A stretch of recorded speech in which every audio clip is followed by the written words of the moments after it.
16 अगस्त 1947 को हम लोग देश में आजाद हुए। 14 अगस्त को हम लोग अंग्रेजों के अधीन थे, गुलाम थे। 15 अगस्त को हमें आजादी मिली, 16 अगस्त को हम आजाद थे। पर जब मैदान आया तब आजाद हुए आप? नहीं, अब मैं इस बात को और आगे बढ़ाता हूं। आप मुझे बताओ, 14 अगस्त को जिसके पास 1 कप था, तो क्या 16 अगस्त को उसके पास दर्जन कप हो गए थे क्या? नहीं। जिसके पास 1 गज जमीन थी, क्या उसके पास 1 बीघा जमीन होगी थी क्या?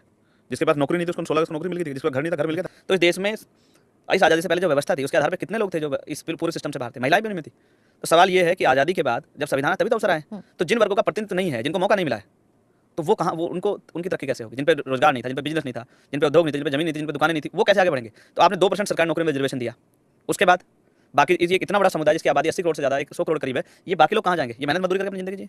देश में 100 कम से कम 25, 30, 50 करोड़ महिलाएं ऐसी होंगी, आधी आबादी जिन्होंने कभी हवाई जहाज बैठ के नहीं देखा, हेलीकॉप्टर बैठ के नहीं देखा, एसी वाली ट्रेन बैठ के नहीं देखा। तो उस समुदाय को कॉन्स्टिट्यूशन ने भी अपनी जिम्मेदारी नहीं निभाई, और ना जो कॉन्स्टिट्यूशन को लागू कर रहे थे उन्होंने भी जिम्मेदारी नहीं निभाई। किसको आप दोषी मानते हैं? कॉन्स्टिट्यूशन का एक आर्टिकल पे काम हुआ जो भाग 4 में पंचायती राज, देखिए गांव तक विकास चला गया, कॉन्स्टिट्यूशन को लागू गांव ने दिया गया अब तक।